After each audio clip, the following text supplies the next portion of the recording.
Depois de falarmos do sintoma, a própria concepção do sintoma agora por parte do médico permite o que nós chamamos de ativismo médico. A medicina oficial é uma medicina dita intervencionista. Esse conceito de intervencionismo, ele não tem base nenhuma, quer dizer, é da natureza da medicina. Quer dizer, é claro que tem teorias, concepções, cultura por trás. Mas no fundo, o intervencionismo ou o ativismo médico, ele parte de uma concepção simples, que é a mesma concepção que ele tem em relação ao sintoma, como voz da lesão. Ele acha que o organismo está subentendido na teoria, na concepção dele, que o organismo é traiçoeiro, que esconde perigos, que a qualquer momento aparece a doença e pronto. E esse próprio organismo não entra em ameaça, fica ameaçado. Esse é o que está por trás da crença médica. A teoria do germe que deu origem à terapia química proporcionou ao pensamento médico alopático uma noção, pela cultura, ou pela repetição, ou até pela desconexão, uma concepção que está implícita, se não explícita, para o médico alopata, de que ele, com a terapêutica dele, é que vai ensinar esse organismo a funcionar. Esse organismo é traiçoeiro, esse organismo esconde doença, e esse organismo caminha sempre para aparecer doença, e que tem que introduzir ali uma droga química, essa sim vai dar segurança, essa vai botar as coisas no trilho, essa vai manter a saúde. Isso é de um delírio, isso é de um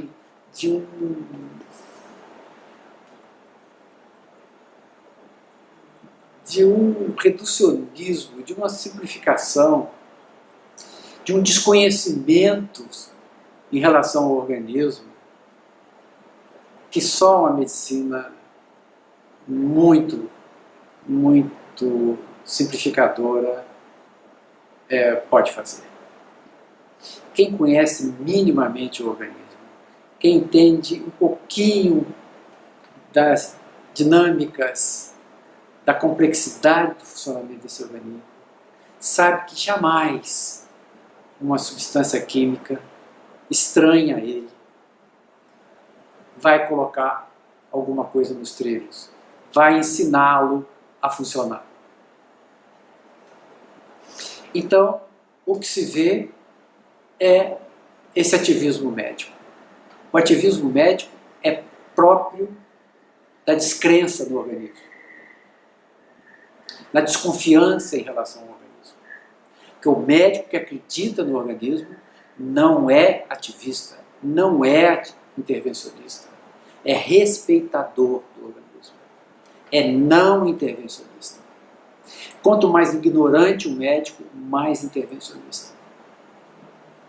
Quanto mais jovem o médico, que é mais ignorante, mais intervencionista. Isso tem que ficar claro para os clientes, tem que ficar claro para as pessoas. Valorize o médico que respeite o organismo das pessoas. Aquele que observa, aquele que pede tempo para decidir, aquele que vai vendo a dinâmica do processo para decidir, para intervir, e não aquele que já só do paciente falar o sintoma ele já está intervindo. E essa é a medicina majoritária hoje. Então, o intervencionismo médico, o ativismo médico é fruto dessa medicina de desvalorização do organismo, de desconectada do organismo, de desconectada dos processos fantásticos que mantêm a vida, que mantêm os processos biológicos no organismo. É desconectada da simbiose, é desconectada do microbioma, é desconectada da mitocôndria, que são sistemas maravilhosos de suporte à vida. Essa é uma questão que precisa ser cada vez mais falada e para que nós recuperemos uma medicina de suporte ao organismo. Medicina de suporte ao organismo é a verdadeira medicina ética. Medicina intervencionista é medicina antiética. Porque a ética na medicina é a ética da vida do sistema vivo, não é a ética de corporação. É respeito à vida, respeito ao sistema vivo, respeito a sistemas vivos. Isso que é ética da vida, ética profunda da vida. É claro que nós estamos longe disso, mas é preciso que sinalize para as pessoas sensíveis, que elas entendam isso, incorpore isso e busque suporte, busque médicos que tenham essa característica de serem médicos não intervencionistas, de serem médicos respeitadores do sistema vivo, de serem médicos que dê suporte ao sistema vivo. E isso não tem nada de científico, isso é de cultura.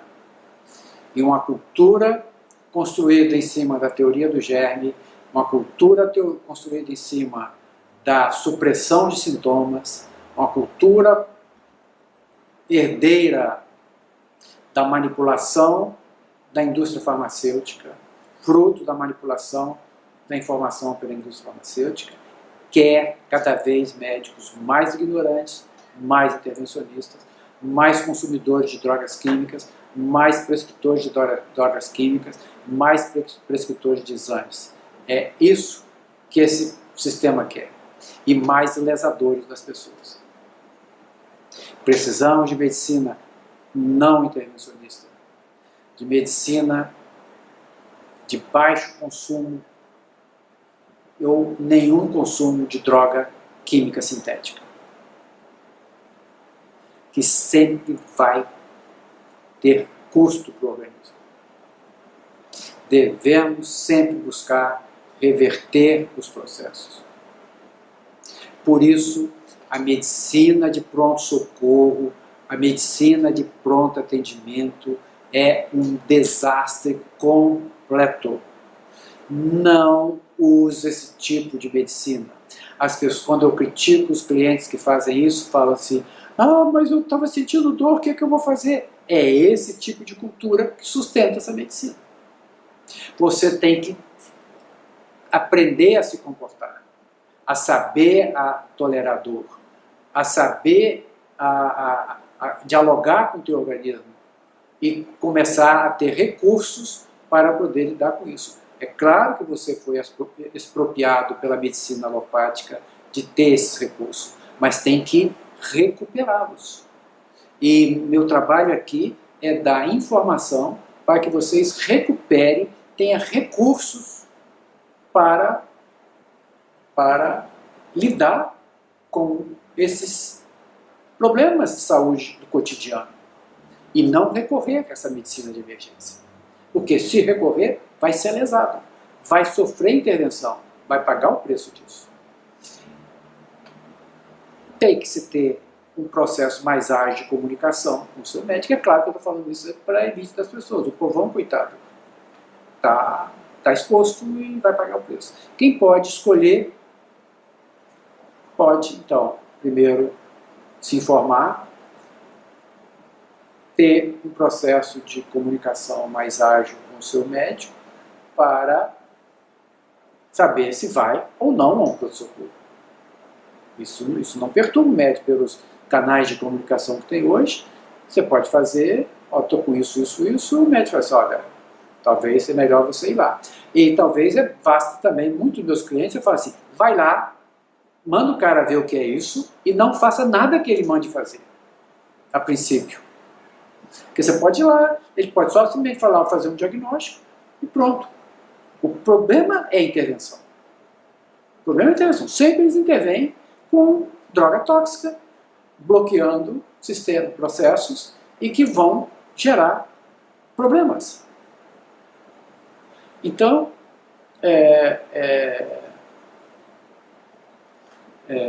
o mais comum são as ditas viroses mais fortes, com febre, com congestão. Toda virose é uma rinocinusite viral, vamos dizer assim. Rinocinusite viral. Aí vai na emergência, o cara faz um raio-x dela, aí fala assim, você está com sinusite. Não precisava fazer raio-x para dizer que está com sinusite. É uma rinocinusite viral. 90%, quando você está com coriza, é uma rinocinusite viral. Aí você tem uma cultura tão ignorante, médica, que eles acreditam porque apareceu no raio-x, é sinusite mesmo, e aí tem que tratar com antibiótico. Aí o cara leva antibiótico em plena virose respiratória, ou em plena reatividade de mucosa respiratória alta. Vai pagar preço se fizer isso. Você pode não pagar preço nos primeiros momentos ali, é isso que as pessoas não notam. Você não paga preço da primeira, segunda, terceira semana que você faz uso desse antibiótico. O que vai acontecer é que cada ciclozinho de antibiótico que você faz, você está afetando o seu microbioma. Você está reduzindo a diversidade do seu microbioma. Você está afetando a capacidade, a multiplicidade do seu microbioma. E isso vai ser cobrado lá na frente. É só esperar. Com o seu processo de envelhecimento, ou mesmo com o seu processo de sobrecarga, que é o processo de estresse. Então você vai perdendo capacidade adaptativa quando você perde diversidade de microbioma. Isso não é feito de uma hora para outra. O organismo, na sua alta capacidade regulatória, não dá amostras da pancada que ele leva quando você faz uma ida num pronto-socorro desse, toma antibiótico, etc, etc. Ele compensa isso. Mas isso vai se manifestar lá na frente. Isso as pessoas não conseguem pensar, mas qualquer médico da medicina funcional cansa de ver isso toda hora. Toda hora.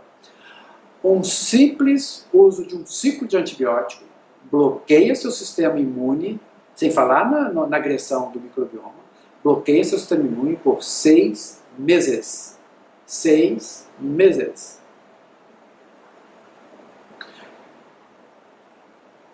Então, é uma janela enorme para desequilíbrio que você cria aí. E aí, você não faz nenhum link entre a saída sua ao pronto-socorro e as coisas que vão te acontecer lá mais no futuro. Então, é fundamental ter essas informações, ter como médicos não intervencionistas, médicos que têm essas características que eu estou elencando aqui, e fugir do intervencionismo médico. Hoje nós já chegamos num ponto onde é arriscado buscar consulta com alopata. Sobretudo, esse tipo de medicina se pratica nessa medicina de urgência, que é uma medicina absolutamente não só incompetente, mas ela é cínica.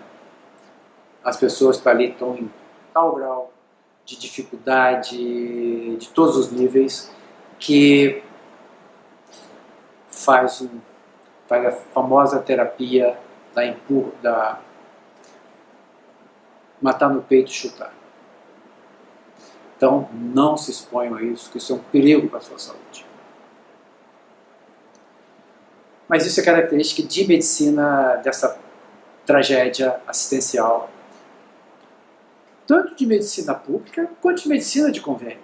É a mesma coisa, não tem diferença nenhuma. São os mesmos que estão atuando nas duas pontas. É a mesma cultura médica, é o mesmo ativismo médico, é a mesma medicina intervencionista. Então, é preciso que isso fique bem guardado, que as pessoas saibam do risco que está correndo quando vão a isso aí. E aí, depois, os clientes meus, às vezes, que fazem isso, depois vêm para mim com a cara do: mas eu estava com febre, o que eu vou fazer? Febre, queridos, para uma pessoa adulta, é uma das melhores coisas que pode ter nos primeiros 3, 4, 5 dias. Quando está dentro de um quadro de doença aguda. Então, tem que mudar a concepção sobre a febre. Febre, se você está fazendo febre, um adulto de 40, 50 anos, significa que o seu organismo está mobilizando o sistema imune, que você está resistindo a entrar em dinâmicas crônicas de adoecimento. Então, você tem que comemorar, ao invés de praguejar. Então, veja como é fundamental ter cultura para poder valorizar adequadamente cada problema que acontece com você.